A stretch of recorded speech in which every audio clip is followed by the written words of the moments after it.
skills. I think that is the most important thing. I mean, how do you react to MCQs is a totally different ball game as compared to doing, just underlining in the notes.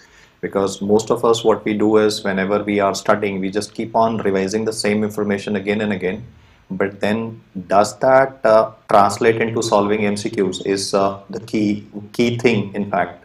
And that's the main objective behind these sessions. मतलब मैंने ये sessions रखे इसी वजह से हैं क्योंकि solving multiple choice questions is a totally different ball game as compared to a quick revision. So we'll be doing theory also, but we'll be doing it multiple choice question based as well.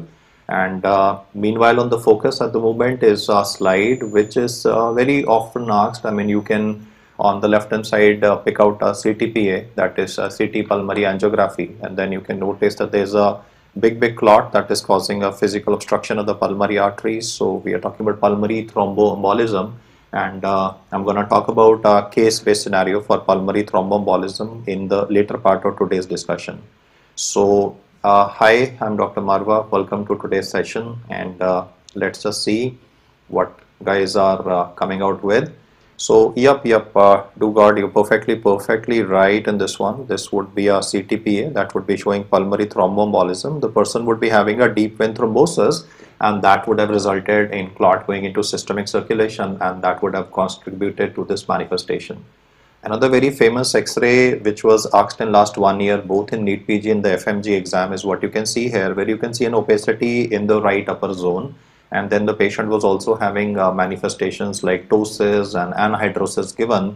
So you can pick up a Horner syndrome. I mean, I cannot say on X-ray it is a Horner syndrome, but on a combination of a right upper zone opacity, this could be a peripheral lung cancer like a adenocarcinoma, and that could be pressing on the sympathetic chain, and that could result in manifestations in the form of development of ptosis, meiosis, and anhydrosis, which are keys for presentation of Horner syndrome.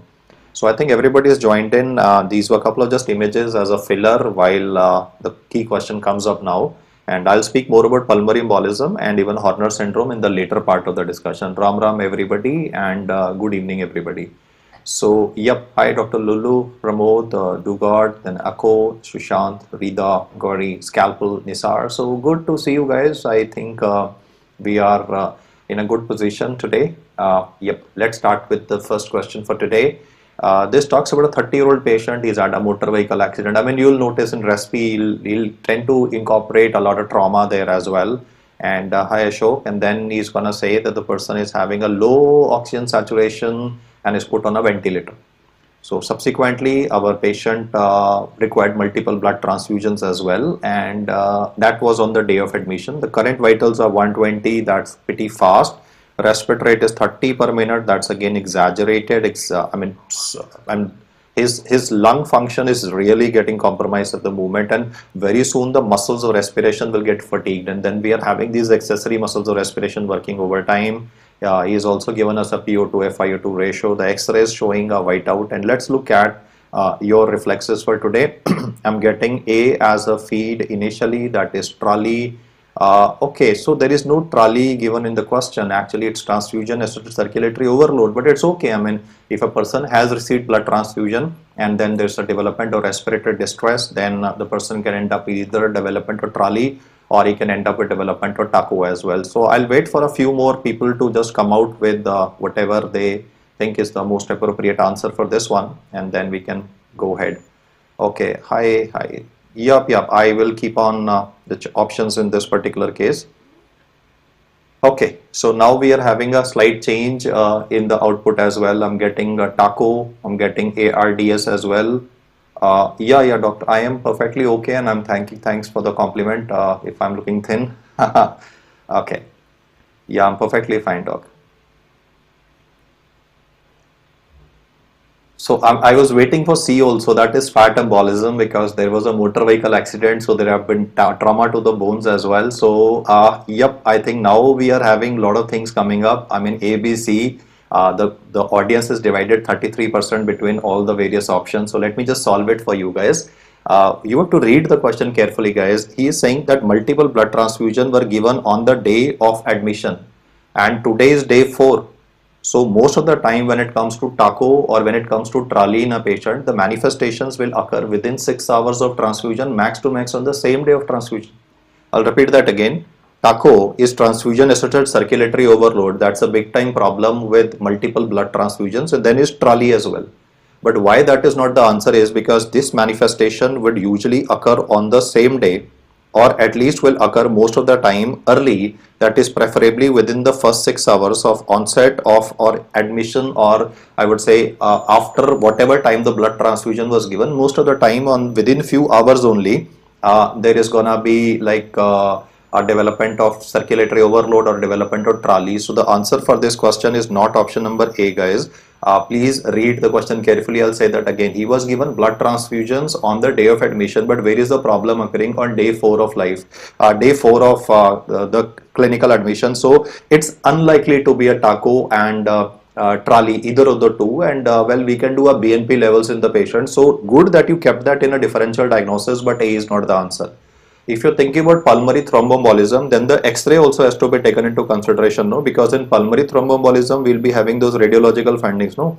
We'll be getting that Palla sign, we'll be getting that Hampton hump. So none of those features like Palla sign or that wedge-shaped opacity or Hampton hump is given in the question. So that means that you can rule out option number D as well. And you've read all these topics, guys. It's just that you have to select between point number B versus C. And for fat embolism, we should be having GERD criteria being satisfied. GERD criteria will be having even involvement of the brain. There should be CNS manifestations in a patient. There should be mention of coma. There should be mention of petechiae. So because there is no brain involvement in this case, there is no mention of any petechiae in this question. So it is unlikely to be fat embolism as well. In fact, the key word in this question, which you guys were expected to pick up, is this word PO2 FiO2 ratio.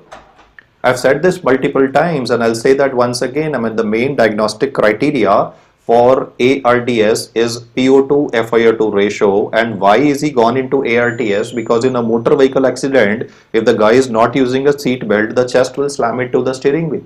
One problem can be if the chest slams into the steering wheel, they can be flail chest, they can be development of pulmonary contusion, and this pulmonary contusion is the trigger for development of acute respiratory distress syndrome. I mean, what is the trigger in this particular question? The trigger in this particular question is the trauma to the chest, that is pulmonary contusion, which has caused this person to go into acute respiratory distress syndrome. Plus in the X-ray, we can see a bilateral whiteout, bilateral infiltrates are present. So considering that if you put up all the data together, person had an accident, let me say today, and manifestations are occurring on day 4. So that means that, okay, pulmonary contusion could have contributed to production of cytokines which are causing this issue.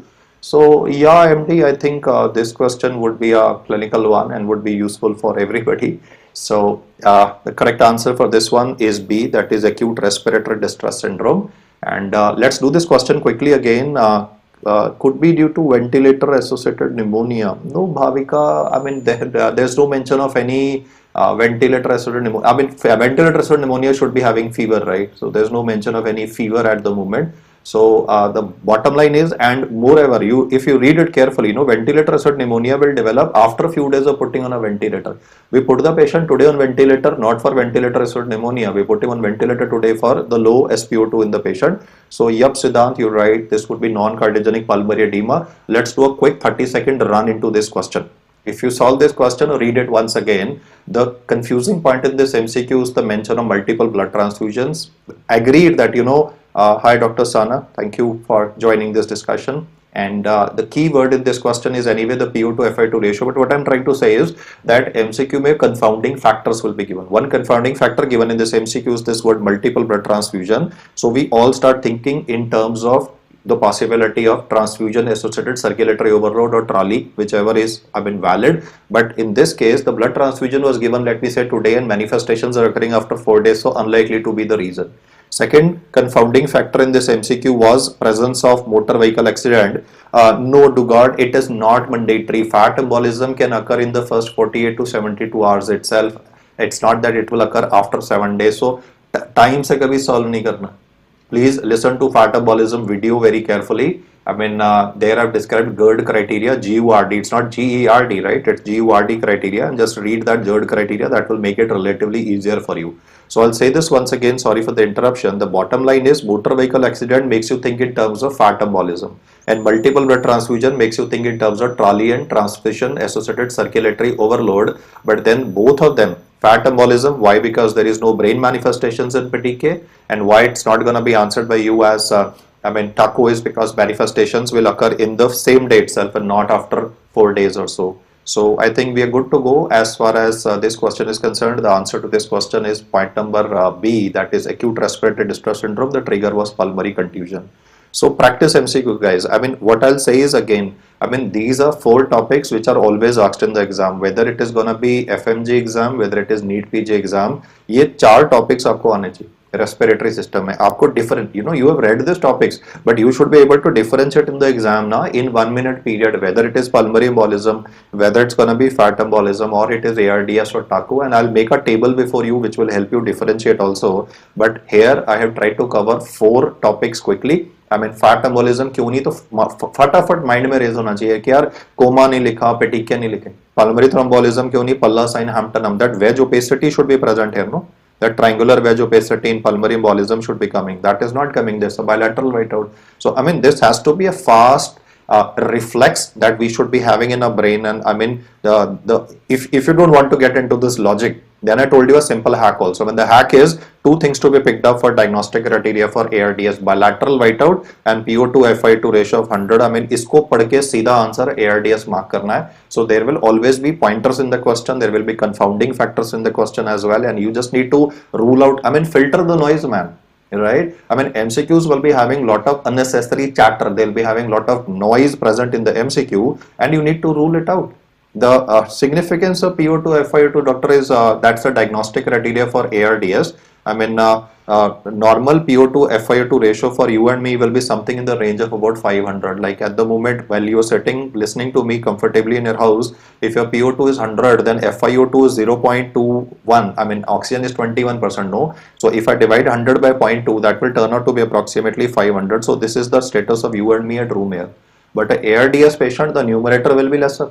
So that's why we have created this definition. PO2 FiO2 ratio less than 300 is diagnostic criteria for acute respiratory distress syndrome. Yep, Gauri, you picked up very nicely. That is Berlin criteria that I'm talking about. And hi Dice and Amrita, I think your query is sorted out. And yep, Guru, that's what I'm trying to do. We are trying to rule out the categorizations in this particular case. Phoenix, mild, moderate, severe would be like 200, 200 is 300 is mild, 100 to 200 is moderate, and less than 100 is 100 कम कर दो ना. 300 है तो 200 से 300 हो गया तो mild हो गया. Then आप मतलब 200 to 300 is mild, 100 to 200 moderate, and less than 100 is the severe variety. So yes, Siddhant, you perfectly bang on, spot on. Less than 100 is severe ARDS, so that is what you had to pick up. And let's now move on to another question for today. And this question talks about a person who works on Makrana marble. Makrana marble is that white marble, no, that of which Taj Mahal is basically made up of. That Makrana, and when you cut it, it produces a lot of dust. So even in earlier times when Taj Mahal was being made, so many workers who were working there, almost that's what you read, right? 20,000 workers worked on making Taj Mahal in time of Aurangzeb, and Shah Jahan got it made. But anyway, what I'm trying to tell you is that those workers actually died. They died because of silicosis. So Makrana marble is like what we love to see in our houses, in our washrooms, etc. Because it glows in light. And what's happening at this moment is that this person is complaining of shortness of breath and is getting very tired. And you can pick up that classically snowstorm appearance that is present in this case, which helps us know that I'm dealing with a case of silicosis. And he's asking me that which of the following curves would be best representing his lung status. And you can see that the green marking is for normal, so we have to pick up between the blue and the red and the purple and the yellow, and I think you can pick up the curves in this case. So let's look at multiple options which are coming up in this one. And if you look at 1 and 2, there is a concavity present. There's a concavity present in 1 and 2. So 1 and 2 would be, and even 3 will be more going in favor of obstructive lung disease. I mean, the answer is not one, guys. The blue one is not the answer, and neither is the red one, because there is a slight concavity that can be picked up, and that concavity basically means that this would be obstructive airway disease. Whereas whenever we are talking about silicosis, it is restrictive airway disease, because there is going to be a pulmonary fibrosis in a patient. So when you look at the curve with respect to pulmonary fibrosis, it will be having that classical beanie cap appearance. The curve will also be shifted because the total lung capacity is lesser. So the curve का जो position होगा वो shift हो जाएगा ना. I mean the TLC total lung capacity of the, I mean this yellow curve is showing green से आप देखो ना, green का baseline आप comparison करो. This is the total lung capacity. Let me say it is 6 liter in a normal person, but in this person the total lung capacity is, let me reduce to only maybe 3.5, or let me say 4 liters. You know, if I go by mathematics in this particular visual representation. So the key point is आपने ये देखना था कि total lung capacity of the patient is lesser. I mean that is more than sufficient to solve this MCQ, that the TLC of the patient is less, and that means that this would be having a restrictive lung disease. So the correct answer for this particular question is option number 4. Let's do this quickly once again. The guy is cutting marble, so that's gonna be silicosis. There's a very classical snowstorm appearance also described in this particular case. I mean the multiple differentials for a snowstorm, but silicosis is well known for it. And because there's going to be a pulmonary fibrosis in this case, so you have to remember that the TLC of the patient will be lesser, and on the x-axis you just have to check out the TLC, and because the TLC part is relatively lesser, so that is why we are saying that this would be restrictive lung disease. So again I had like almost 25% distribution between, I mean everybody came up with all kind of an options ranging from 1 to 3 4. So it's very simple, guys. I mean flow volume curve is, again, you know, whether it's FMG exam, NEET PG exam, they love to ask it. बिल्कुल मैं 30 second में बता रहा हूँ कि भाई करना क्या है. Whenever it's gonna be obstructive, जो red से बना रहा हूँ वो obstructive airway disease है. That obstructive airway disease is gonna be like, you know, there's gonna be a very clear concavity present in this case. That's obstructive airway disorder. And whenever it's gonna be restrictive lung disorder, then doctor, even in 3, no, Nikhil, you had a point, but you can still pick up that concavity. You know, if you look at the arrow which I'm making with green at the moment, you can still pick up that slight concavity. So I'm not gonna be very comfortable. I can say that would be a mixed disorder. The 3 would be mixed of combination of obstructive and restrictive, because the lung is chota. That's okay. I mean the lung is chota, so restrictive ho gaya. That's understandable. But that concavity part tells me there's an obstructive component also present here. So American houses, Sunil, that is asbestosis basically. Now mica is not used anymore, but that American houses, even Canadian houses, I mean that's hot favorite of, like, if you sit for MCC QE exam or you sit for a USML exam, they love to ask about that asbestosis component. And residual volume in patients of restrictive lung disease, Palak, will also be lesser. Yep, that's what is happening in this particular case as well. The residual volume is turning out to be less than 1 liter. Look at the yellow curve. So the yellow curve is representing that the one on the focus is the yellow representation. And this is what I've tried to say. I mean, it may not be totally chota, but then the curve will be changing its position. And more importantly, the curve will start pehle and it will finish also pehle. I mean, in restrictive lung disease, even if you don't pick up the beanie cap appearance, in restrictive lung disease, even if you don't pick up the straight line which is present here, what you need to understand is that restrictive lung disease may TLC will be less and the residual volume will also be less, and the combination of the two would help you, let you know that, well, we are dealing with pulmonary fibrosis. So simple sa hai yaar, ye to, I mean, flow volume curves, obstructive and restrictive, is like bread and butter for us. And Vasant, I could not pick up the message. Revision. Yeah, doc, that's what we're trying to do, right? I put up a 1-month challenge for myself where I'm gonna make you revise multiple systems. So that is what we're doing. Last week we did electrolytes, and this week we are doing respiratory system. So that's my objective. I given myself a 30-day challenge whether I can make you finish those systems or not. So hi, healing hands. Good, Javed. That's a very good trick that is coming on from your side. I mean, example of any mixed disease post-COVID, doctor. Post-COVID, no, Siddhant, like, you know, traction in post-COVID, like suppose a patient is an asthmatic and he had COVID also. So COVID will cause development of pulmonary fibrosis and development of, I mean the fibrosis can be causing traction bronchiectasis as well. So he's an asthmatic, had COVID, and then there is a pulmonary fibrosis, so that becomes a mixed disorder.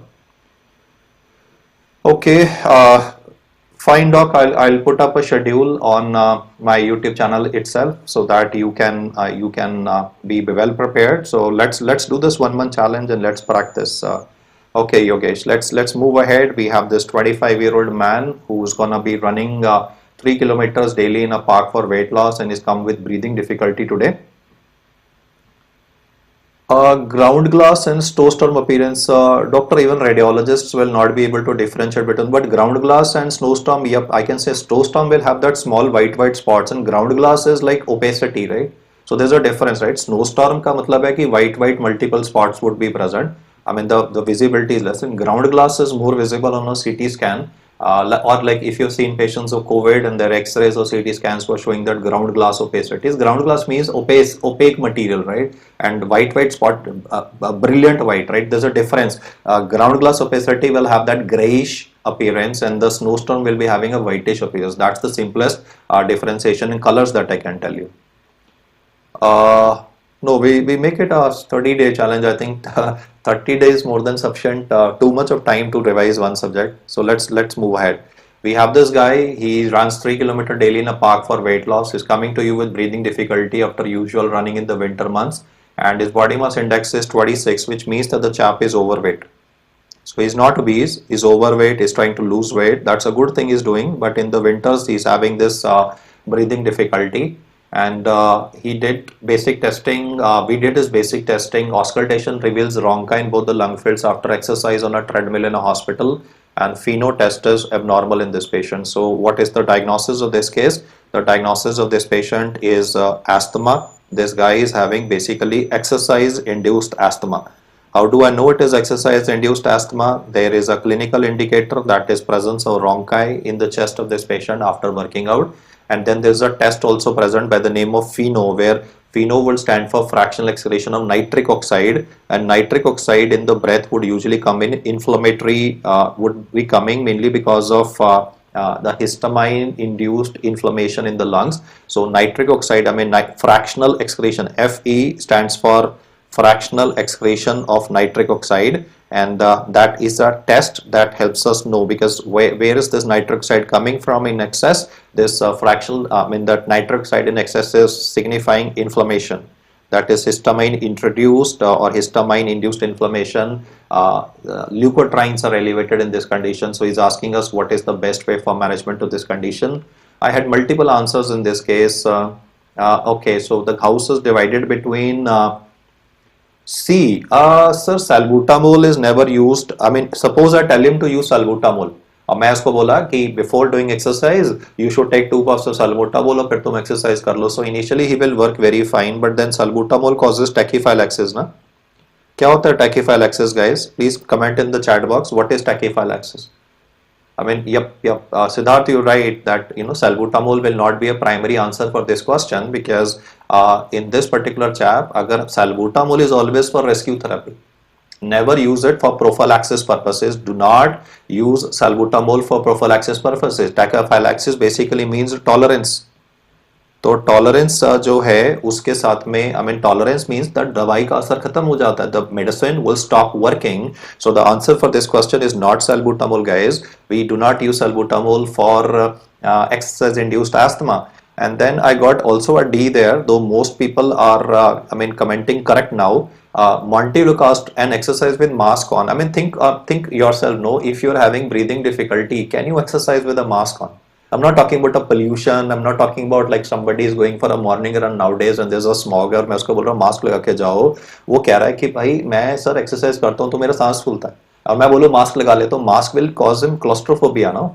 If imagine if you're having a breathing difficulty and I ask you to put on a mask, would you not have a breathing difficulty, that routine mask on? So doesn't make sense. I mean, Montelukast looks okay, but then at the same time exercise with a mask on does not make sense. The drug of choice, it's a one-liner, guys. Drug of choice of exercise induced asthma is going to be inhaled corticosteroids. So Amrita was spot on. A lot of people prior to Amrita, Subhan, then Nitya, Shivam, I think a lot of guys, Megha, they were all spot on. Priyanshu, Jyoti, great. I mean, most guys got it right. And then weight loss and CPAP machine while sleeping, that will make sense if the question was talking about obstructive sleep apnea, and this particular case is not talking about a OSA per se. So, yep, again, guys, important topic. Asthma is always asked in the exam, both asthma and COPD. And today the question was regarding EIA. You just had to pick up that exercise-induced asthma in this particular individual, and the flow volume curve in this patient will be showing a concavity. We'll be having a 12% increment in the value of FEV1. You're aware कि asthma में होता क्या है कि FEV1 will always be less, and then you will notice that FEV1 will show an increasing trend on giving salbutamol to the patient. The increase of the value of FEV1 should be more than 12%, or the value should be more than 200 ml, which will make him, relatively, I mean, that will make him, that will help us, in fact, make a diagnosis of bronchial asthma. Ad coming in live club. Sir, I cannot control YouTube. Okay, so YouTube does its own thing. Meet says, is steroid the mainstay treatment only? Yep, doctor, because it's related to inflammation, and the speciality of this condition is that the breathlessness does not come during exercise. It is gonna be breathlessness that's gonna be seen post exercise. And Siddhant says that is ICS preferred over cromolyn. Yes, doctor. Actually, Siddhant, like if you have read the older books, like what I used to read was we used to use nidocromil, sodium chromoglycate. But then you see why, Siddhant, am I saying that why would I not prefer cromolyn, sodium or nidocromil is because they should be started at least 1 month before therapeutic response. But if I start nidocromil today, cromolyn today, then the effect will start coming after 1 month. So if a person comes to me today, मैं उसको बोलूँगा ना यार कि तेरे को therapeutic response will come after 1 month. He may not follow up with me. So I would say that if I want a quicker response, then the best way, what is recommended for this patient would be inhaled corticosteroid. So yep, the possibility is yeah, Vimeo is, but Vimeo does it give a, I have Vimeo, Siddharth, to comment, like does Vimeo allow live streaming? I am not very sure. Okay, so we are sorted for this one, guys. The logic, I mean, why we are not giving sodium chromoglycate or why we are not giving nidocromil to this patient is because of the fact that they will take a long time to act. So I need a quicker responser in this patient. So can we prescribe long-acting beta-2 agonist? Yes, Soumya, we can be giving it long-acting beta-2 agonist. But again, the problem is that by the time the effect of LABA will come, that breathlessness will still be there. No, like suppose he goes for his morning run at 6 a.m. in the morning. So I told him get up at 5:30, take a shot of LABA. He says I get up at 5:55 and if I take LABA right now, then benefit will not come, no, because LABA will take some time to exert effect, and if he will finish his run in half an hour or 1 hour, he will still get breathlessness. So it is not that, I mean, we cannot use LABA in this particular case, but it is simply that if I give LABA to this patient, timing will be critical. He will have to get up sometime before the actual exercise and then take the molecule. So inhaled corticosteroids in the long run can be helping in this particular patient. In acute scenario, no, Dr. Sana, we are not talking about relief immediately, but I want to prevent symptoms in this patient tomorrow, day after and day after. If I give LABA today, the benefit may not correspond to the exercise induced breathlessness occurring in this patient, and more importantly tomorrow फिर से होगा ना. But अगर मैं steroid दूंगा तो steroids में, okay, Siddharth, I'll try the Vimeo part also. We'll have to do testing for the same, whether the streaming software allows us to do that.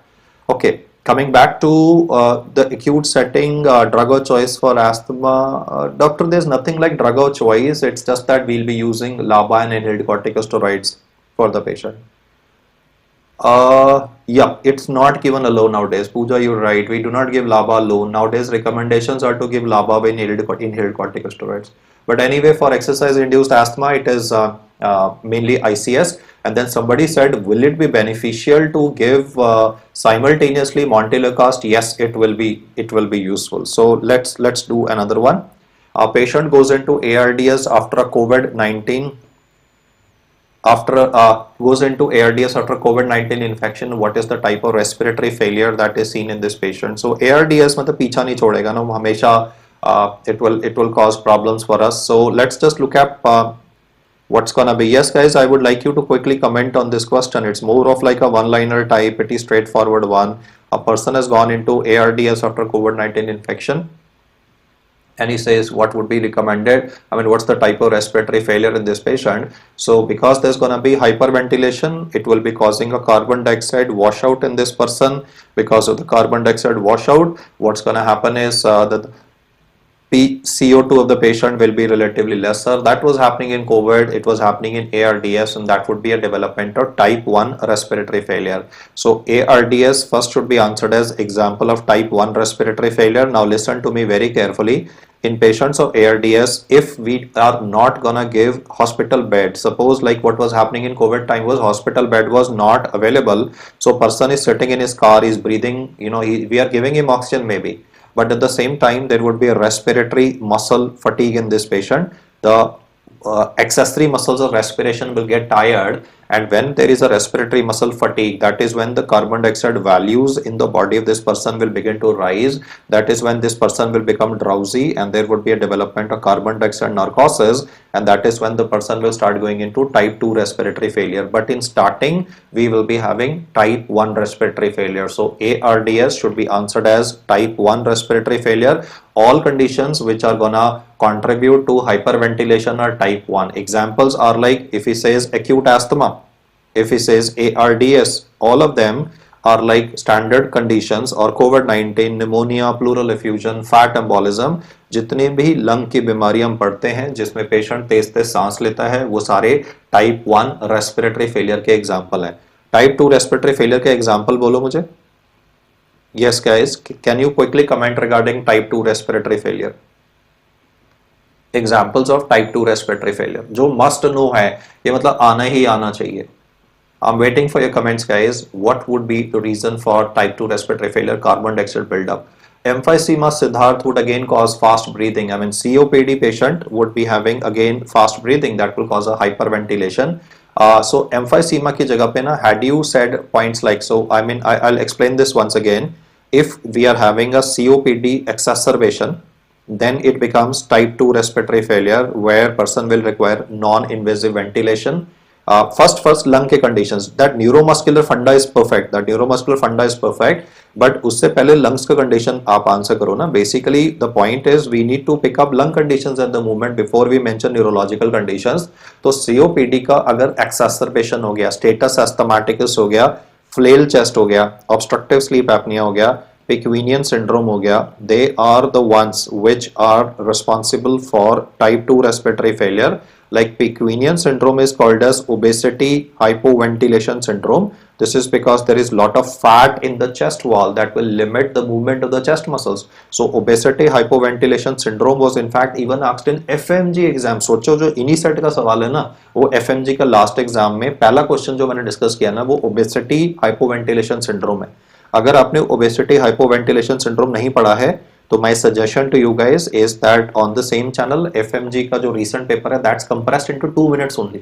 In that 2 minutes I've covered all that question answer in a short video. Have a look at that, click a picture of that question and just read the vitals and all the data that is given there. So that would be Picquinian syndrome, that is obesity hypoventilation. So especially if you're an FMG student sitting for January exam, इसको पढ़ लेना, थोड़ा मुश्किल topic है, but then obesity hypoventilation syndrome क्योंकि PYT है, तो PY previous year topic है, तो just have a quick look at this. App में जाने के लिए नहीं बोल रहा, सिर्फ आपने लास्ट वाले पेपर का पहला क्वेश्चन देखना है जो यूट्यूब चैनल पे प्रेजेंट है. That will solve the things for you. And then is gonna be diaphragmatic paralysis. The diaphragmatic paralysis everybody answered beautifully. Guillain-Barré syndrome, transverse myelitis, myasthenic crisis, they are all examples of type 2 respiratory failure. So yep guys, subsequently, I mean, most guys have been able to answer this very, very correctly. Type 3 is atelectasis. So I'll just modify, doctor, what you said.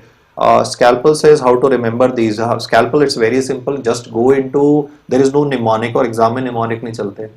Honestly, the easiest thing for me is कि मैं कोई mnemonic बना दूँ, इसका funny सा आपको हंसा दूँ, पर वो हंसाना वाला काम से काम नहीं बनेगा, right? So it's the data logically पढ़ना है यार इन बीमारियों को. आप सुनना वीडियो को, type of respiratory failure, believe me, spend 10 minutes on that. Listen to type 1 respiratory failure at types of respiratory failure video for about at 10 minutes of your life is all I'm saying, and then this will become relatively easier for you.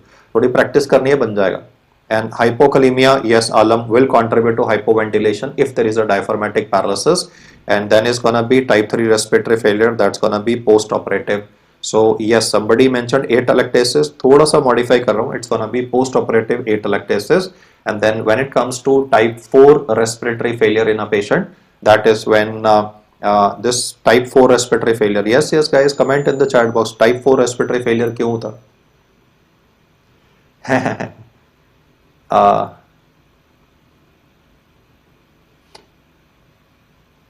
हाँ, scalpel कोई नहीं, हो जाएगा, धीरे धीरे ठीक हो जाएगा. Abhijeet, the videos on PrepLadder only ना, दैट मेडिसिन वाले section. Okay, ji. Yes, guys. Yep, Pooja, you perfectly right. When it comes to type 4 respiratory failure, it would be respiratory muscle. The technical answer of yours would not be shock. आप बोलोगे respiratory muscles का under perfusion.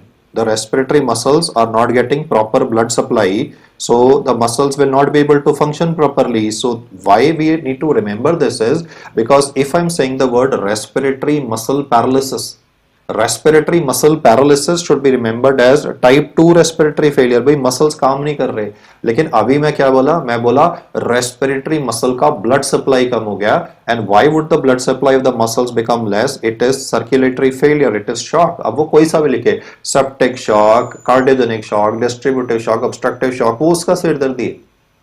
The bottom line is, if there's an impaired perfusion of the muscles, that is one will be responsible for development of type 4 respiratory failure in a patient. So to get the data right, I mean type 1 में patient तेज तेज सांस ले रहा है, type 2 में patient कम सांस ले रहा है. The logic I am saying ना, लाइक अभिजीत वाज सेइंग कि सर हैक बता दो, तो हैक यही है कि भाई वीडियो कौन देखे सर, जल्दी से बता दो. तो जल्दी यही है कि यार टाइप 1 मतलब लॉजिकली आपने एग्जाम में क्या सोचना है. अगर मरीज तेज, patient is breathing very hard, right, like he is run a half marathon, is run a marathon, imagine, you know, मतलब जितना एक दौड़ने पे सांस फूलता है, as much as hard a person can run, that's gonna be type 1. If there is a under ventilation, hypo, कम सांस चल रहा है, diaphragmatic paralysis, that is type 2. Post operative is going to be type 3, and then when it's going to be type 4, that's going to be respiratory muscle under perfusion. And pneumonia is an example of type 1 respiratory failure. Yep, me, that is again type 1 respiratory failure. Pneumonia as well. All types of pneumonia is going to be fitting into type 1 respiratory failure because there is going to be hypoxia and the person will be breathing faster. So that's going to cause a workout of carbon dioxide.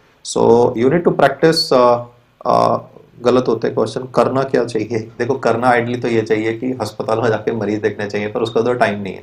तो उसका solution क्या है कि भाई because hospital में तुम जा नहीं सकते, तो हम क्या करेंगे कि हम रोज मेडिसिन पढ़ेंगे 1 से 2 घंटा.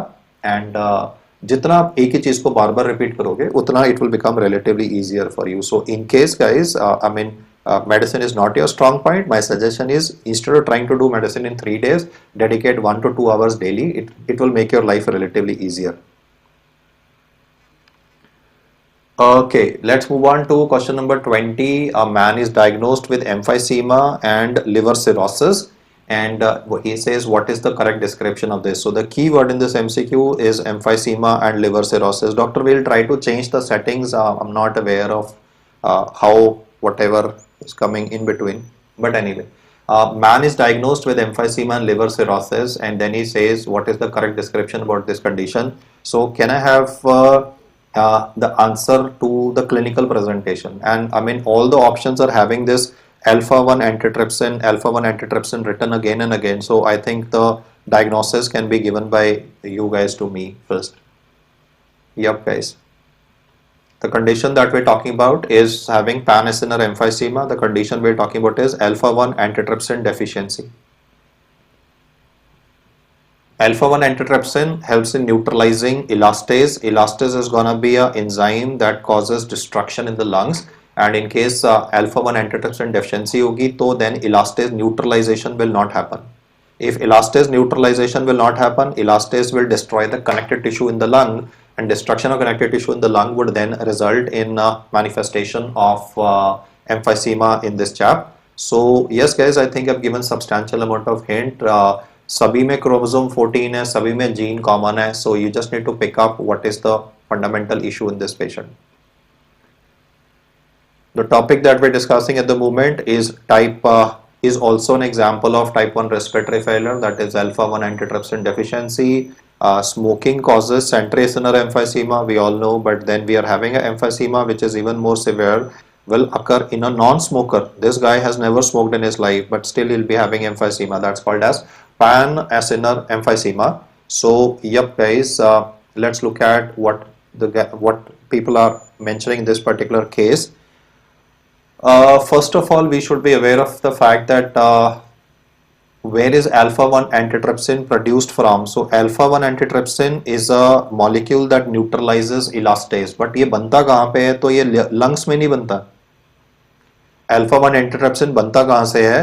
So alpha 1 antitrypsin is formed in the liver of the patient. So the answer cannot be C and D because alpha 1 antitrypsin alveoli से नहीं बनता.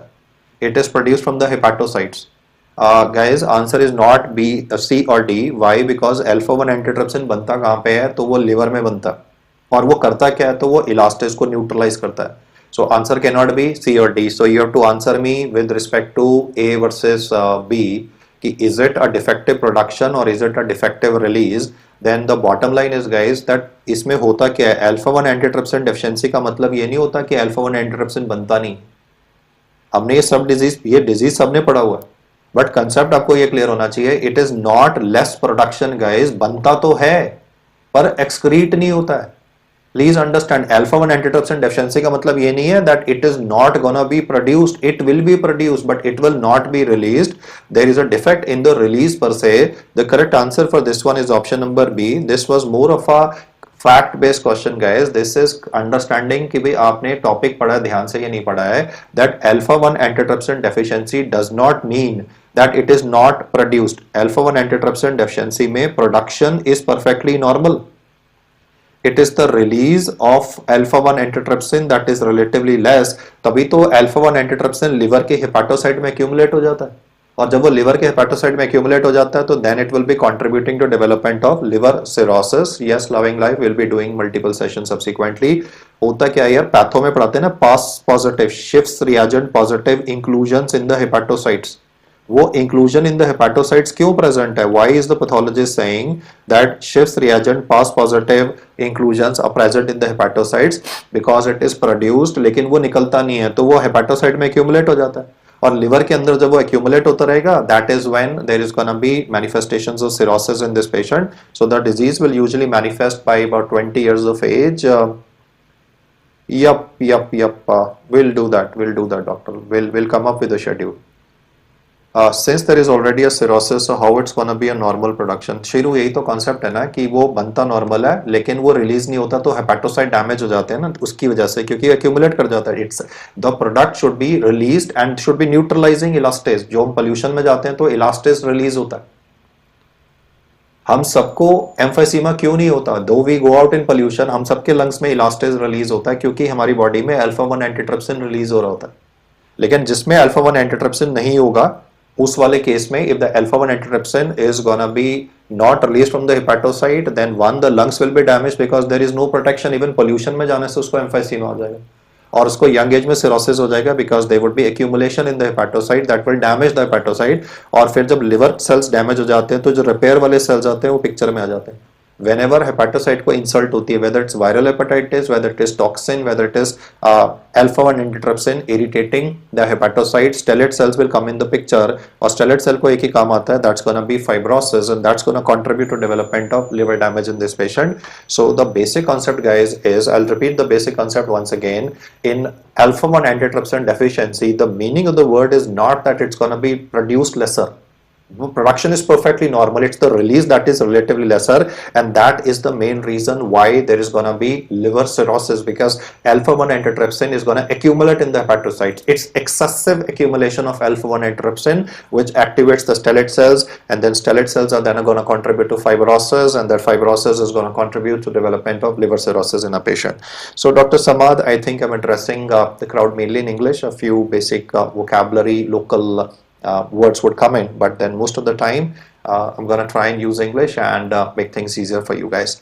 So we sorted for this one, guys, and the bottom line is, okay, let's not fight about language. I think the exam occurs in English, right? So we need to basically be good in our English. Lots of time is gonna kill us with English only. It's not that has to be evaluated. So let's not get into this. So this particular case, Well, the answer is option number B. The logic basically is, I mean, you have read this topic so many times, guys, alpha 1 antitrypsin deficiency. What you need to be very clear about is that the chap would be having a normal production and a defective release. It's a normal production and a defective release, which is the concept behind this particular question. So the answer to this one is option number B.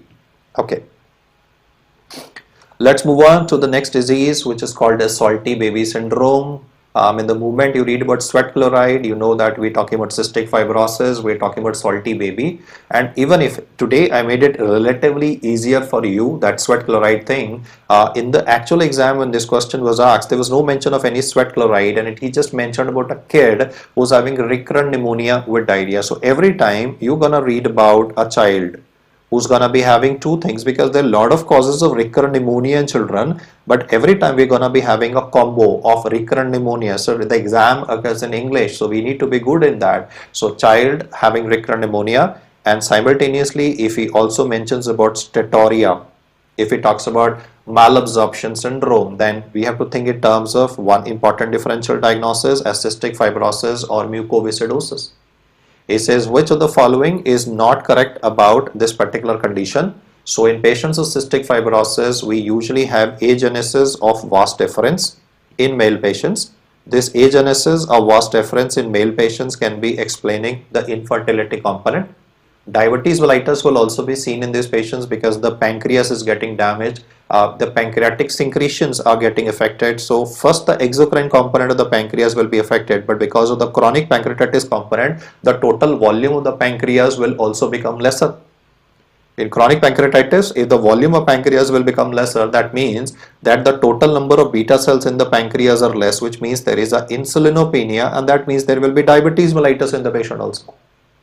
The highlight of this condition is lung problem. The recurrent pneumonia episodes translate into development of dilatation and destruction of the large airways. I mean, there's so much of pus, there's so much of purulent material present that there's going to be bronchitis developing in this patient. So we are going to have A, B, C, but what we are not going to get in this condition is option number D, that is a defective cilia. As you picked up very rightly, I mean, the defective cilia would be a defect that would be seen with respect to Kaltenegger syndrome, and at the moment we're not discussing Kaltenegger because in this case we've not talked about any dextrocardia. There's no situs inversus present in this case. So the correct answer for this one is option number D. In fact, most of the questions that are asked in the exam on the topic of cystic fibrosis will be comparing between cilia issues of Kaltenegger versus the cilia defect in Kaltenegger versus the mucus which is thick. I mean, the basic problem of cystic fibrosis is that the lung secretions are very thick and viscid. जो बलगम होती है, that's very thick and viscid, and because the lung secretions are thick, it's difficult to expectorate, and that's where the stasis of lung secretions would come. That's going to explain the pneumonia component in this patient. So this one I think was one of the easier ones that we've discussed today. The correct answer for this one is option number D. Good, Subhan, then Bhagat, Vaibhav, Vaibhav mentioned Kaltenegger anyway. Alam, Bablu Yadav, Abhishek, Ajoy, Mayuri.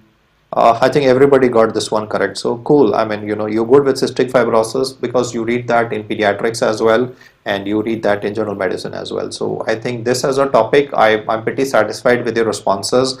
Majority of guys just got it right, except for few aberrations here and there. I mean, most guys got it right. So this is not going to be your weak point, but yep, I mean, if you read about alpha 1 antitrypsin, like people faltered in this one, and this is what's going to happen in the exam, guys. You're going to get one ultra easy MCQ, and then you're going to get one which will have very confusing options, and then you're going to get one where you'll have to use logic. So it's all about capability of your brain to adjust to the stimulus that is giving us, because your eyes have to be on the screen all the time. You know, eyes get tired when even when you're watching me, you know, in between, like you might be doing some other activity in the exam, you just can't do that. You have to be continuously focusing on the screen for a good 3 hours. आंखें दुख जाती हैं यार, आंखों से पानी आ जाता है सच में. You know, you get so tired. The chloride channel defect, doc, is discussed in the main videos. The chloride channel, I mean, how that causes lung secretions to be defective, that is one issue that's always asked. In fact,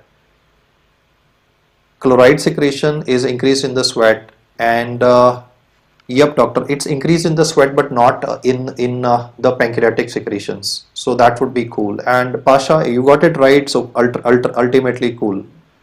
Samad says no sinusitis in Kartanigar. Yeah, we do get sinusitis in Kartanigar syndrome, so I don't think so that's an issue. As for cystic fibrosis concerned, the manifestations are relatively easier. I mean, most of the time you're gonna talk about that CFTR channel, which is gonna be defective. He's gonna talk about that F508 mutation. The defect is gonna be in chromosome number 7. The pattern of inheritance is gonna be autosomal recessive. So those are like the details that they love to ask about. But most of the time, they are high path and perfectly fine. Good to hear from you. And then is diabetes mellitus. There's gonna be pancreatic failure leading to diarrhea, fat malabsorption, and liver cirrhosis as well. In fact, the liver cirrhosis that will occur in this condition would be called as secondary biliary cirrhosis. Like primary biliary cirrhosis, as you are aware, is gonna be more of autoimmune etiology. I'll just write that question here. Primary biliary cirrhosis is anti-mitochondrial antibody. PBC is primary biliary cirrhosis, that's autoimmune etiology. But here the bile is going to be thick. Because the bile is going to be thick and viscid, it will not be coming out. So bile, because it is viscid, there would be cholestasis. And this cholestasis is the one which is going to be responsible for the problem. Yes, Dr. MD, that is phenylalanine. That was a neat PG question, right? The phenylalanine aspect that was asked. So absolutely. For primary biliary cirrhosis, it's an autoimmune etiology. Secondary biliary cirrhosis, the bile is gonna be viscid, and that's why the secondary biliary cirrhosis would be occurring. In females also infertility, but in women the reason for infertility would be a thick cervical mucus plug. I mean, male infertility is always seen, female infertility may or may not be seen in these patients. So I think we're good to go for cystic fibrosis, and one of the tests that we do in this patient is sweat chloride. And I think I discussed this in the previous chat, but anyway, please comment like how would you produce sweat in a bacha? In a child, how would you produce sweat? I mean, you can't make a child gonna do exercise, right? So I'm gonna test sweat chloride, but how I'm gonna produce this sweat? It's not that I can place a kid in an incubator. I'm not gonna make a child do workout in the hot Indian summer. So how are you gonna produce sweat in the child? It's okay. I mean, I'm gonna check sweat chloride. I have other tests also. The investigational choice for this would anyway be genetic testing, which is superior to all other tests. Yep. Siddhant mentioned it rightly. We're gonna put cholinergic compound on the skin of the child, that is pilocarpine. And then Apeksha, I'll just come back to your question. We'll put sweat on the skin of the child, and this pilocarpine will activate the postganglionic fibers of sweating, and that's how the sweat would be produced. And we'll take this on a filter paper, subject it to electrical charge, and we call it pilocarpine iontophoresis. So in a lot of MCQs, he may not write the word sweat chloride, but he may say pilocarpine iontophoresis reveals that there's gonna be chloride elevation in the sweat of this patient. So that's pretty cool. And Apeksha said glucose lowering agent. Well, all are glucose lowering, Apeksha, but according to the American Diabetic Association, the maximum glucose lowering capacity is of semaglutide or all the molecules that end with tide, that is going to be GLP-1 receptor agonist, all cause low blood sugar. That's okay, but that does not translate into HbA1c fall. If he says in the question, that's an out of the box question that Apeksha asked, so I'm just answering her, that if he says in the exam which drug causes max HbA1c fall, your answer is gonna be metformin. That's the table in Harrison. But please understand, glucose lowering can contribute to hypoglycemia also, no? So maximum HbA1c lowering and maximum glucose lowering is not the same thing, totally different concepts. If he says HbA1c lowering, your answer is going to be metformin. If he says max glucose lowering, the first answer of yours is going to be given as GLP-1 receptor agonists. So Robin, yes, we were talking about sweat chloride in this case, and let's just solve two more questions now, important ones. He says a patient is diagnosed with a tissue diagnosis of bronchoalveolar lung cancer. He's having a breathing difficulty, and on auscultation, the breath sounds are reduced in intensity in the right infraaxillary. Okay, so this would be infraaxillary, as well as the infrascapular areas with stony dull percussion. So I think a lot of keywords in this MCQ that will make it relatively easier for you to come up with this question. Let's have a quick answer from your side. Patient is having lung cancer, and on auscultation there is gonna be presence of reduced breath sounds. There is gonna be stony dull percussion notes, so that makes it relatively easier for us to pick up. that this particular chap could be having a peripheral lung cancer. This peripheral lung cancer could be irritating the pleura, and because of this there would be a development of a malignant pleural effusion in this guy. And because of this malignant pleural effusion, when you're auscultating over this area, the lung air entry is reduced and there's a stony dull percussion note present. So this is a simple and a straightforward one. This was a lung cancer contributing to a malignant pleural effusion, a easier one. Well, there are no features of any cardiac tamponade given in this question, no muffled heart sounds, no elevated JVP, so that can be ruled out. Consolidation will be having high grade fever, it will be associated with breathing difficulty, there would be respiratory distress present, so there is no feature suggestive of pneumonia. I mean, consolidation is a radiological finding of pneumonia, and in pneumonia the auscultation finding will be that of bronchial breathing. A complication of pneumonia can be a empyema as well. Empyema means pus in the pleural cavity, but at the moment there are no features suggestive of pus in the pleural cavity because the patient is not septic. If there was pus in the pleural cavity, there would have been high-grade fever with chills and rigor. So the correct one for this one is pleural effusion. And how do we differentiate pneumothorax and pleural effusion clinically? Doctor, very simple. I mean, pneumothorax will always be having absent air entry, absent breath sounds, hyperresonant chest note. I mean, we can easily differentiate. I mean, if it's going to be pneumothorax, the key words would be air entry is absent because the lung is totally collapsed. And because there is no air entry, there would be no breath sounds. Normally, over our lungs, we are able to hear vesicular breath sounds. There would be no vesicular breath sounds heard. And more importantly, there's going to be a tracheal shift to the intention pneumothorax. There's going to be tracheal shift to the contralateral side. The apex beat of the patient will also be displaced. Like if the injury is on the left side, the apex beat will go towards the right and vice versa. There's going to be a hyper resonant percussion note present. So I think the language of the question is going to be very, very simple, straightforward for you to pick up pneumothorax in a question. Hyperresonant percussion is the main aspect. Alam, normally in our lungs we have vesicular breathing, and the normal vesicular breathing will be having a inspiratory expiratory ratio. आपको दो ही point याद करने हैं आलम. Normal vesicular breathing will be having a inspiratory expiratory ratio 1:2, and in case we are having bronchial breathing in our lungs, mesothelioma, if not diagnosed as a case, yeah, Siddhant, I mean, if there was asbestosis as occupational exposure, yeah, in bronchial breathing the inspiratory expiratory ratio is going to be 1:1. Meet, that is what we do know, that whenever we auscultate somebody, how would you auscultate? No, I mean, normally in a practical exam, if you have to see how do you auscultate, you have to auscultate the right lung field, I mean, supramammary areas, then we go to inframammary areas, then we compare the infraaxillary areas of the left and the right. So that's the sequence that is mentioned, that there is infraaxillary and infrascapular. So that's where the lower part of the effusion in this particular case would be. Dr. Samad, that would not be a necessity. I mean, pneumothorax can be involving the lower part of the lung as well. But yeah, logically you're right that air will rise and water will go down. So conceptually it's okay. But from a radiological perspective, well, the pneumothorax could be involving the lower part of the lung as well. And anyway, in tension pneumothorax, guys, the BP is going to crash. I mean, whenever you say tension pneumothorax, there's always going to be a presentation of very classical manifestations. In fact, with pneumothorax, tension pneumothorax, where the BP will crash. I'll come back to this slide, these slides in a while, and let's do another question.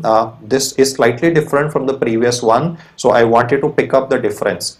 In this question is saying lung cancer patient, infraaxillary, infrascapular can be pericardial effusion. No, doctor, absolutely not. I mean, infraaxillary, infrascapular as a pericardial effusion is not the rule. I mean, if I say here pericardial effusion, infraaxillary, yeah, to heart would not be there, right, doctor?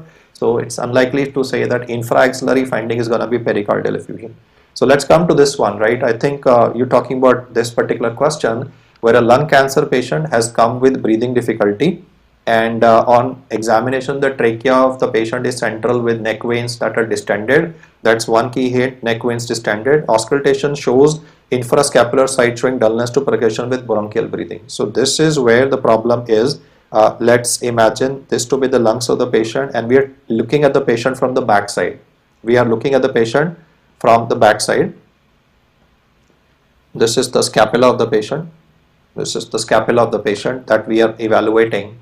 And this time what I'm trying to say is that this is the heart, this is the pericardial effusion that we're talking about, and this pericardial effusion is pressing on the lung. It is pressing on the lung, and therefore the pressure on the lung in this particular case will contribute to lung getting compressed. This part of the lung will get compressed by the heart. See, there is a pericardial effusion. I'm talking about the patient from the back side. This is the left side of the patient, this is the right side of the patient, and I'm saying that there is water outside the heart that is pressing the lung, and that compression of the lung is where the auscultatory findings are given, that in the left infrascapular area there is dullness to percussion with bronchial breathing. That is malignant pericardial effusion in a patient. So the correct answer for this one, as picked up by everybody, is option number B.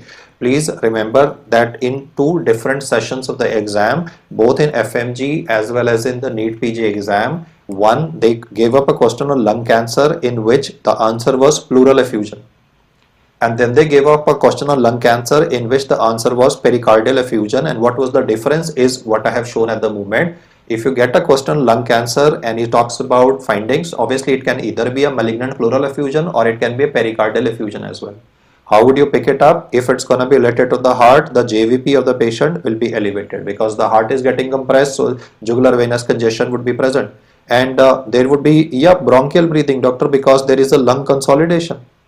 The reason why bronchial breathing is present in this patient is because the heart is pressing on the lung, and because the lung is getting compressed, that is why there's a lung consolidation. That lung consolidation will pick up that bronchial breathing part. So scalpel, you had that doubt perfectly right. I mean, good that you asked that, sir, why there is a bronchial breathing. Dullness to percussion is understandable, lung is getting compressed.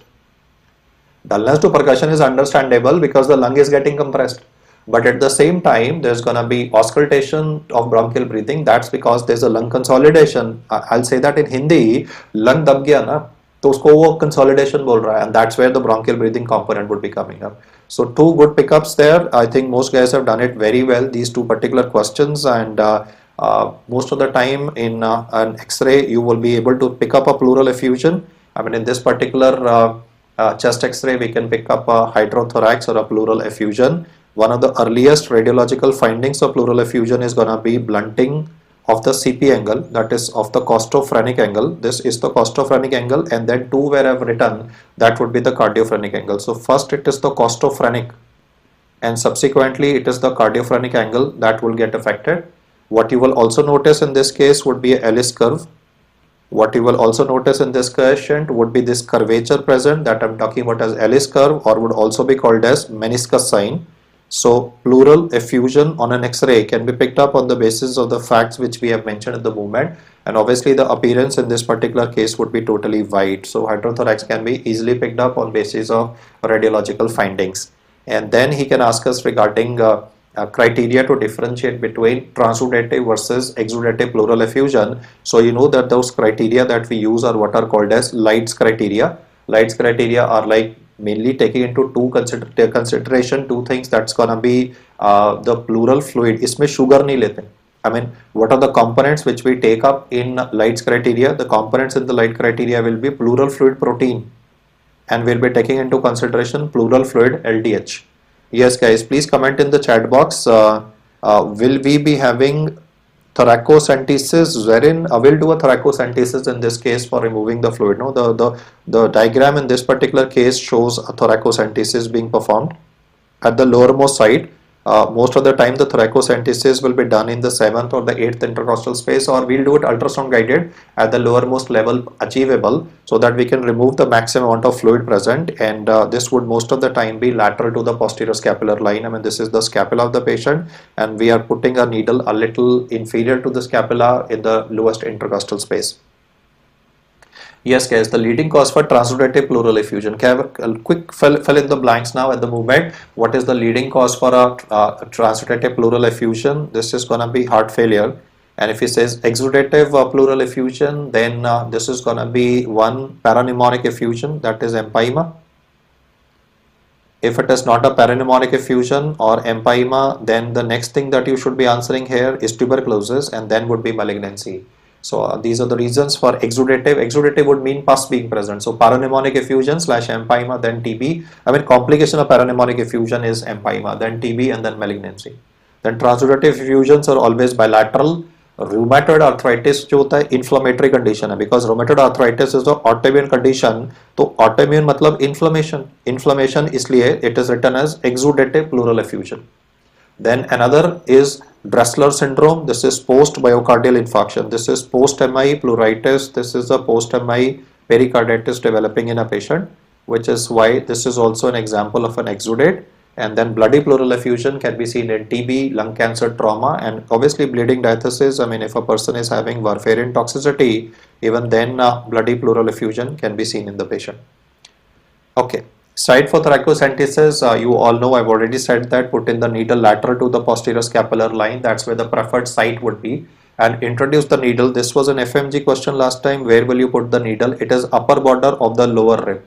Options were like lower border of the upper rib. So the correct statement is upper border of the lower rib. That's to avoid the trauma to the bronchial artery per se. And once we get this data right, we'll focus on another question. He says, which of the following is a component of Light's criteria? So quick answers here, guys, and we can move on to the end of our discussion. Components of Light's criteria. The most important thing is sugar is not a component. That I've already said, and I think I have solved the question half for you guys immediately. Not a component Light's criteria. Sugar is not a component, and neither is cytology. It's protein and LDH, which is to be remembered. If the value of pleural fluid protein to serum protein is more than 0.5 and the LDH value is more than 0.6, this is the protein value of the pleural fluid. This is the LDH value in the pleural fluid. This is pleural fluid per se, pleural fluid protein, pleural fluid LDH. If the values in the MCQ are given to be more than 0.5 and 0.6, that means it is exudate. And if these values are lesser, that would mean that this would be a transudate present. So the answer for this would be option number C. And let's do another one for today. Yes, guys, quickly. An old man slipped in the bathroom. He has developed fracture of the neck of the femur.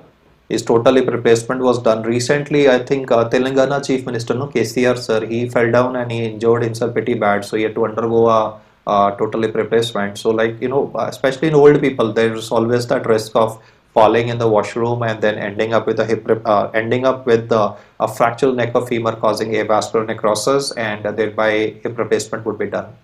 So on the 4th day of admission, he starts having a breathing difficulty. I mean, this particular case starts having a breathing difficulty, and there's an elevated JVP, there's a hypotension present, the CT shows a saddle embolus. So he says, what is the next best investigation to be done in this case? This is a PYT, this is a PYQ. Actually, the diagnosis of this patient is pulmonary thromboembolism. How am I picking a pulmonary thromboembolism? Because there is a history of prolonged immobilization. I'm waiting for your answers, guys.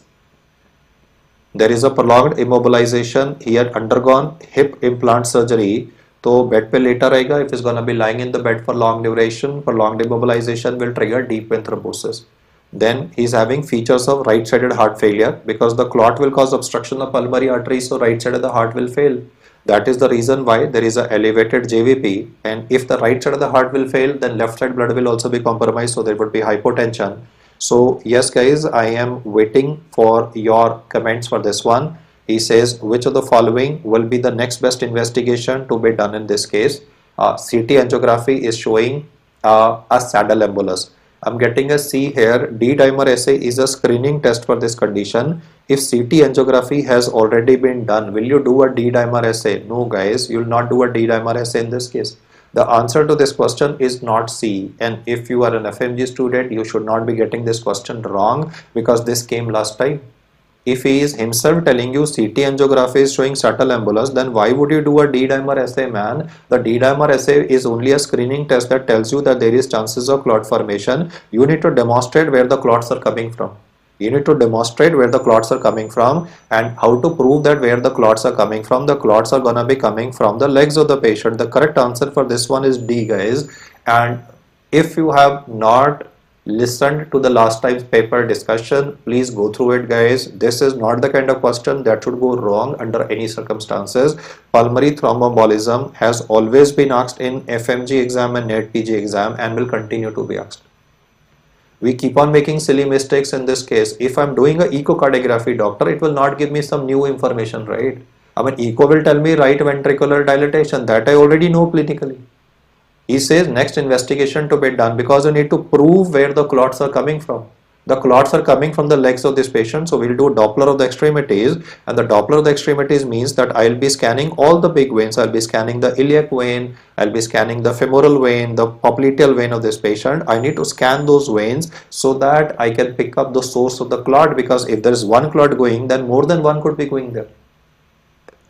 This guy had one clot going towards lungs, right? There could be another one developing there as well. So we need to go in for aggressive anticoagulation in this patient, no? So that is why Doppler of the extremities would be done. So the correct answer for this one is option number D. And somebody had put up a question, doctor, I missed that actually in between. So you can repeat your question, doctor, again.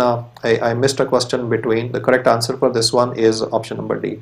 Sir, VP scan is not going to tell you regarding any new information. If CT angiography has given you a diagnosis, VP scan will not do anything new for us. No? VP scan is again a screening test. Both D-dimer and ventilation perfusion scan are screening tests which just tell you that okay, there's a lung problem. I already have proved that there is a lung problem. Now I need to check where is the clot coming from. He had a hip replacement, right? So that means the clot will most of the time be coming from either the iliac vein or the clot will be coming from the femoral vein of the patient. And if one clot is already present, then subsequently, I need to take care of whether more than one clot is also present. Yeah, it will change the treatment protocol now, because if it's gonna be recurrent pulmonary, because if he's having clots present in multiple veins present, then aggressive anticoagulation will have to be done for relatively a longer duration in this patient. It will change the total treatment protocol. Yes, Meet, that is the point. It will change the treatment protocol. VP scan, doctor, at the moment, it's only a screening test. Can be done in pregnancy. Okay, doctor. Yep. The bottom line is, the concept behind this question is, after pulmonary embolism is diagnosed, what will you do? You need to prove that there is a clot coming from where. So that's why the Doppler should be done in this patient. Absolutely, Siddhant. We need to prove, should we wait for Doppler results before starting anticoagulation? In a scenario of evidence-based medicine, yes, you have to wait, sir, and you should always get all investigations done, and there is no point of rushing into treatment. Tomorrow, if your diagnosis goes wrong, right, can happen, no? So why to take a chance? Pericardial effusion, Meet, I could not get up your question. Pericardial effusion in a case of cancer suggestive of metastasis? Absolutely yes, Meet. It is suggestive of cancer. So let's look at a quick look at comparison between these. In fat embolism, the question will usually talk about fracture of the long bone, like you'll talk about fracture of the femur, or he'll talk about fracture of the humerus. It could be like a motor vehicle accident, or he might use words like road traffic accident initially.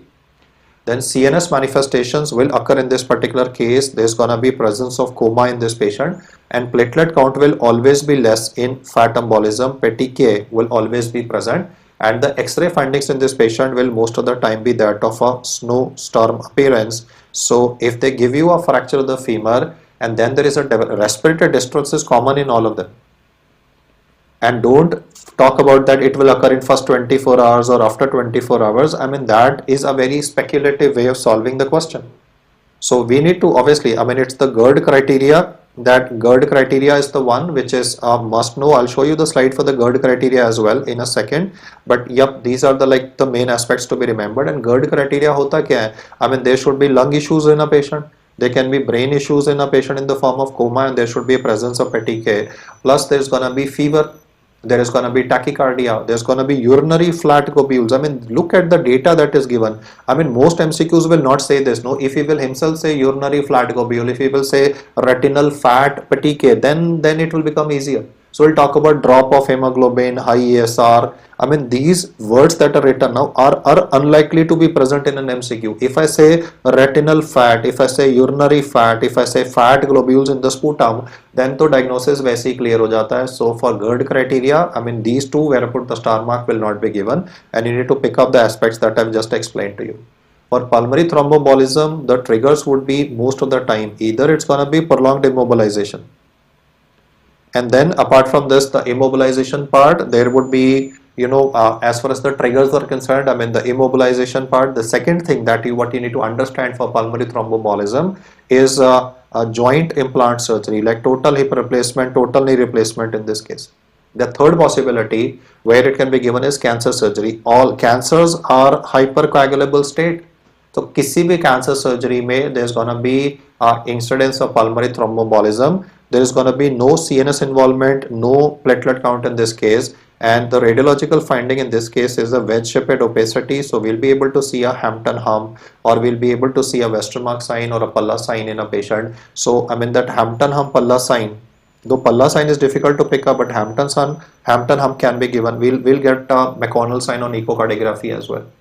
For ARDS, the usual causes, either it will be direct cause or it will be indirect cause. You need to get this right, guys.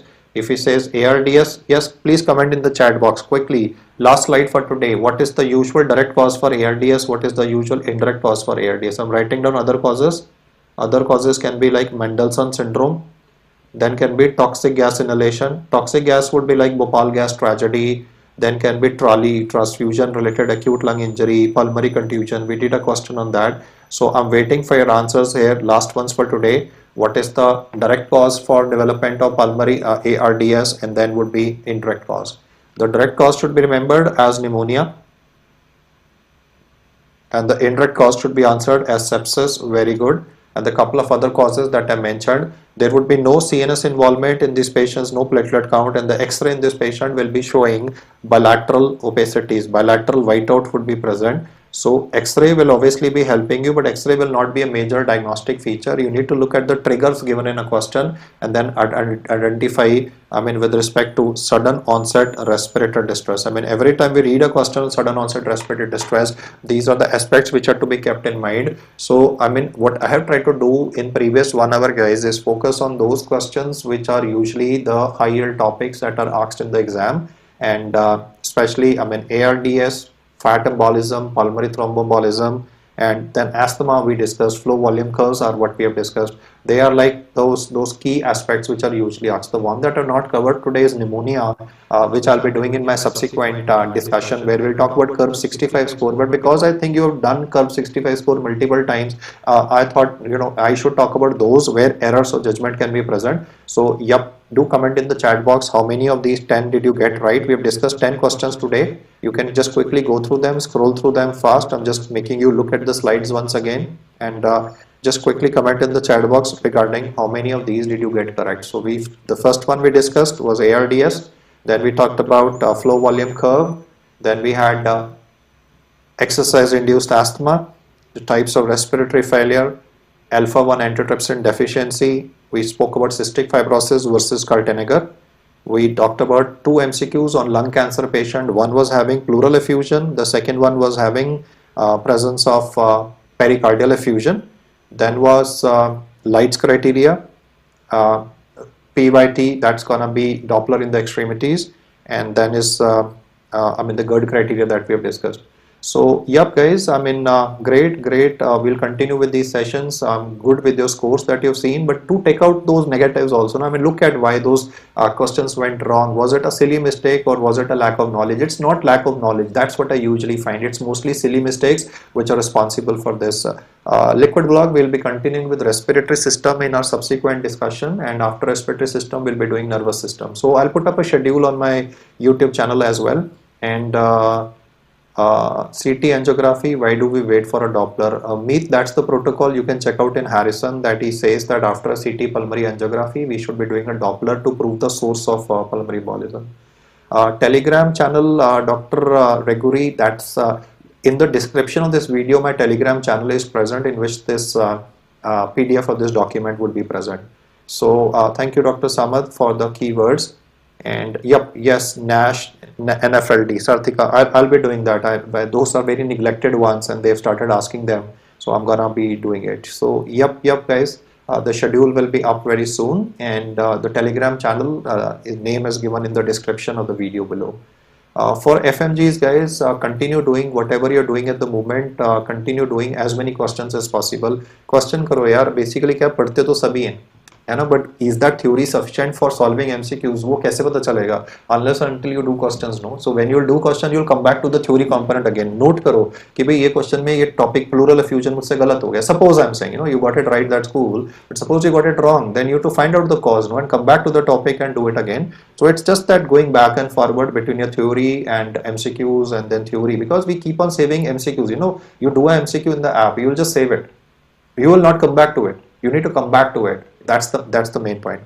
So I think we are sorted for today, guys. Thank you so much. God bless you for hearing me out, and I'll see you again with another schedule. Bye bye.